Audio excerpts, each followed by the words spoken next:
یہ ہے وہ لیڈی اسمگلر جس نے لاہور میں منشیات کی سپلائی کا ٹھیکہ لے رکھا تھا اور دن دہاڑے کروڑوں کی منشیات سپلائی کر دیا کرتی تھی۔ پولیس نے بالآخر اس کو ڈرامائی انداز میں گرفتار کر ہی لیا۔ اس بارے میں پولیس نے حیران کن انکشافات بھی کیے ہیں اور بتایا ہے کہ دراصل یہ خاتون کون تھی۔ اردو پوائنٹ کی ویڈیوز دیکھنے کے لیے ہمارا چینل سبسکرائب کیجیے اور بیل کے آئیکن پر کلک کیجیے تاکہ آپ ہماری تمام آنے والی ویڈیوز سے باخبر رہ سکیں۔ السلام علیکم، اردو پوائنٹ سے میں ہوں آپ کی میزبان تہمینہ شیخ۔ ناظرین، منشیات ہمارے معاشرے میں ایک جگہ سے دوسری جگہ پہنچانے کا دھندا عروج پر پہنچ چکا ہے، جس میں خواتین بہت زیادہ آگے نظر آتے ہیں۔ آج کے پروگرام میں جو کامیاب کارروائی آپ کو دکھانے جا رہے ہیں اس میں یہ گاڑی استعمال کی گئی ہے اور اس گاڑی کے ان سیٹوں کے اوپر سرعام جو چیز رکھی گئی تھی اس کا نام ہے جناب چرس، یعنی چرس جو ہے وہ 90 کلو گرام کے قریب ایس ایچ او صاحب نے ریڈ کر موقع پر اس گاڑی سے برآمد کی ہے اور اس کو لے جا رہے تھے 2 میاں بیوی اور ساتھ میں ایک نندوئی۔ اس کے ساتھ ہی افیون بھی 20 کلو تھی جو کہ لاکھوں روپے مالیت کی بنتی ہے۔ منشیات کی اسمگلنگ میں استعمال ہوتی ہے یہ بھی 0 میٹر گاڑی، اور اس گاڑی میں رکھی جاتی ہیں منشیات اور اس میں بٹھایا جاتا ہے خواتین کو، وہ اس لیے کہ پولیس کی آنکھوں میں یہ دھول جھونکی جا سکے کہ یہ جا رہی ہے ایک فیملی۔ ناصر صاحب، مجھے سب سے پہلے بتائیے کہ جو ایک کامیاب کارروائی آپ کی ہوئی جس میں خاتون ملوث ہے، یہ مقدمہ کب درج ہوتا ہے؟ یہ کامیاب کارروائی، یہ مخبری کیسے ہوتی ہے؟ ریڈ کیسے ہوتی ہے؟ اصل میں یہ ایک بین الصوبائی گینگ ہے جو لاہور میں منشیات سپلائی کرتا ہے، جس کی یہ خاتون رکن ہیں۔ ان کا تعلق جو ہے وہ مظفر آباد آزاد کشمیر سے تھا۔ انہوں نے کنسائنمنٹ راولپنڈی سے ریسیو کی اور یہاں شادرہ کے علاقے میں ڈیلیور کرنے کے لیے آئیں، اور جب ہمیں اطلاع ملی تو ہم نے ان پر ریڈ کیا تو انفارچونیٹلی اس کے 2 ساتھی جو بھاگنے میں کامیاب ہو گئے، لیکن یہ گاڑی سمیت ایک ہیوی کنسائنمنٹ کے ساتھ یہاں پکڑی گئی ہیں۔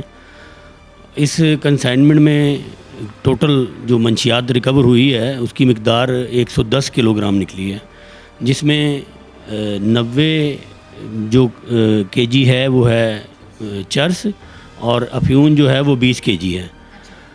اس کنسائنمنٹ کو لاہور میں ہی مختلف جگہ پر انہوں نے ڈیلیور کرنا تھا، لیکن ان کے ساتھ بدقسمتی اور ہماری خوش قسمتی کہ ہم نے ان کو شادرہ تھانہ کی حدود میں گرفتار کر لیا۔ ناصر صاحب، مجھے بتائیے گاڑی کون سی تھی اور کتنے لوگ اس گاڑی میں سوار تھے؟ یہ Honda city metallic grey colour کی کار ہے، ابھی ہم آپ کو وہ دکھاتے ہیں بھی ہیں۔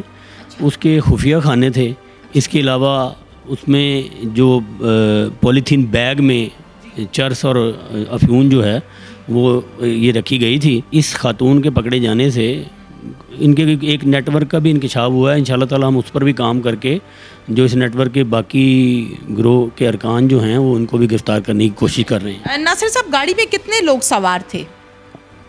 گاڑی میں 2 مرد اور یہ ایک خاتون تھی جو سوار تھے اس وقت، جس وقت ہم نے ان کو پکڑا ہے۔ لیکن انفارچونیٹلی چونکہ رات کا واقعہ تھا اس لیے وہ کوئی دور سے پولیس کو آتے دیکھ کے فرار ہو گئے، چونکہ ہیویلی پاپولیٹڈ ایریا ہے، ساتھ گلیاں بھی تھیں۔ اچھا، مجھے یہ بھی بتا دیں کہ جو 2 مرد ساتھ میں سوار تھے ان میں سے کوئی شوہر یا بھائی بھی تھا ساتھ میں، یا وہ ساتھی تھے صرف؟ نہیں، اس خاتون کا ایک شوہر تھا اور ایک اس کی نند کا خاوند یعنی نندوئی تھا جو یہ سارا مال یہاں ڈیلیور کرنے کے لیے آئے تھے۔ حسیب صاحب، کتنی مالیت کا تھا یہ سارا سامان جو آپ نے پکڑا ہے؟ یہ تو لاکھوں کی مالیت کا یہ سامان تھا۔ اچھا، لاکھوں کے بلکہ کروڑوں کا ہے کہ اتنا اماؤنٹ کا مال تو بہت زیادہ قیمت کا ہوتا ہے نا۔ تو اس کے علاوہ بھی ہم نے اس سے پہلے بھی چند دن پہلے ایک عورت ایک مرد کو پکڑا تھا جس کے قبضہ سے 40 کلو چرس ان سے بھی برآمد کی تھی اور افیم بھی ان سے برآمد کی تھی۔ 1 ماہ کی یہ جو کارکردگی ہے، یہ اس کا سارا پلان آج سے 1 ماہ پہلے سی سی پی او لاہور نے آئی جی صاحب کی ہدایت کے مطابق اینٹی نارکوٹکس کنٹرول، ایکسائز اور تمام سسٹر ایجنسیز کے ساتھ مل کر ایک میٹنگ کی تھی۔ اس میٹنگ کے نتیجہ میں ہم نے یہ سارا کچھ پلان کیا اور میں آپ کو یہاں قابل ذکر بات یہ ہے کہ ہم نے اس میٹنگ کے بعد لاہور میں سب سے زیادہ نارکوٹکس شادرہ سرکل میں پکڑی گئی ہے. اور میرے خیال سے زیادہ تر ہوتی بھی یہی ہے سپلائی, زیادہ تر میں نے دیکھا ہے ایسا. نہیں, کرائم بہت زیادہ ہے شادرہ کے ایریا میں. یہ بات ٹھیک ہے کہ شادرہ ایک بہت ہیویلی پاپولیٹڈ اور ہیوی چارج کرائم سرکل ہے, کرائم اس میں ہوتا ہے, لیکن ہم یہ نہیں کہہ سکتے کہ صرف شادرہ میں ہوتا ہے, اور جگہ پر بھی ممکن ہے. لیکن شادرہ چونکہ جنکشن ہے مختلف شہروں سے آنے والی سڑکوں کا اور راستوں کا, اور یہ یہاں انسرجنسی بڑی ہے, دوسرے اضلاع سے کرمنل یہاں آتے بہت ہیں, اسی لیے یہ پنجاب کا ہیوی چارج سرکل ہے.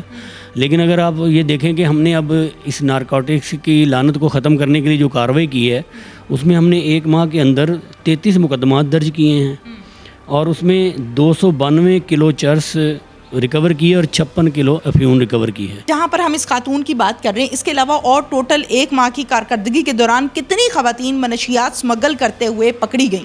یہ ابھی میرے پاس جو ہے ایک عورت یہ پکڑی ہے, اور ایک پہلے پکڑی تھی جن کے خلاف 40 کلو کا پرچہ درج ہوا ہے, اور اس کے خلاف پہلے ایک جٹی تھی ادھر بڑی مشہور, یہ فرخ آباد کی, اس کا ہم نے ٹیلی فون سے ٹریس کر کے اس کو پکڑا تھا. جٹی کس چیز میں مشہور ہے؟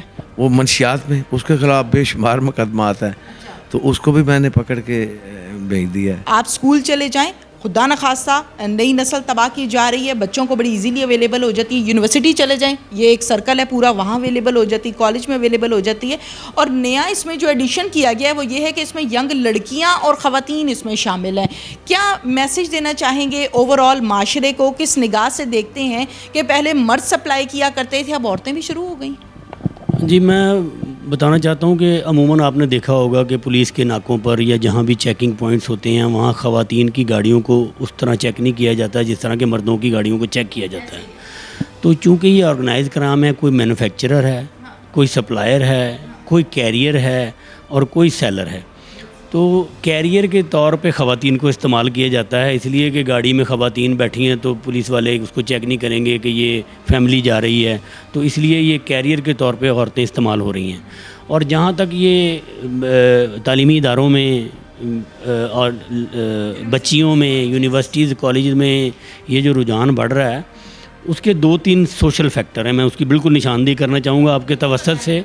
سوشل فیکٹر سب سے بڑی بات یہ ہے کہ آج ہمارے والدین نے اپنے بچوں کی تعلیم پر توجہ دینی شروع کر دی, ان کے بیہیویئر, ان کی ایکٹیویٹیز اور ان کی تربیت پر غور کرنا چھوڑ دیا. جب ہم نے اپنے بچوں کی تربیت پر غور کرنا چھوڑ دیا تو ان کی مورل ویلیوز میں کمی آ گئی, اور اس کمی کے باعث جب وہ باہر جاتے ہیں تو وہاں جگہ جگہ ان کو یہ برائی کی طرف راغب کرنے والے عناصر آسانی سے راغب کر لیتے ہیں.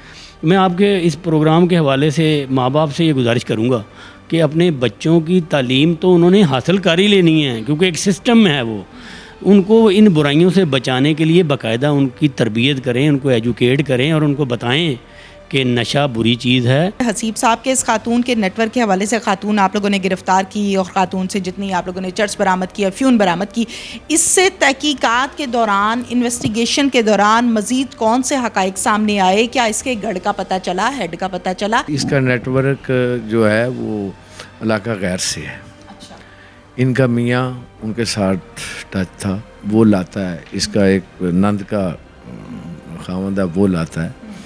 یعنی پورا خاندان ملوث ہے اس میں, پورا خاندان ہی کہہ سکتے ہو کہ ملوث ہے. منشیات کی لعنت ہمارے معاشرے میں عام ہوتی جا رہی ہے, لیکن اس کے ساتھ ساتھ جو ہمارے پولیس آفیسرز ہیں, جو پولیس آفیسرز اس پر کام کرتے ہیں, یقیناً ان کو سلیوٹ ہے کہ وہ لوگ بڑی دیدہ دلیری کے ساتھ اپنی جان کو ہتھیلی پر رکھ کر ریڈز کرتے ہیں اور ایسے لوگوں کو پکڑتے ہیں, اور اللہ تعالیٰ ان کو اپنی حفظ و امان میں رکھے. اس کے ساتھ ہی اپنی میزبان تہمینہ شیخ کو اجازت دیجیے. اللہ حافظ.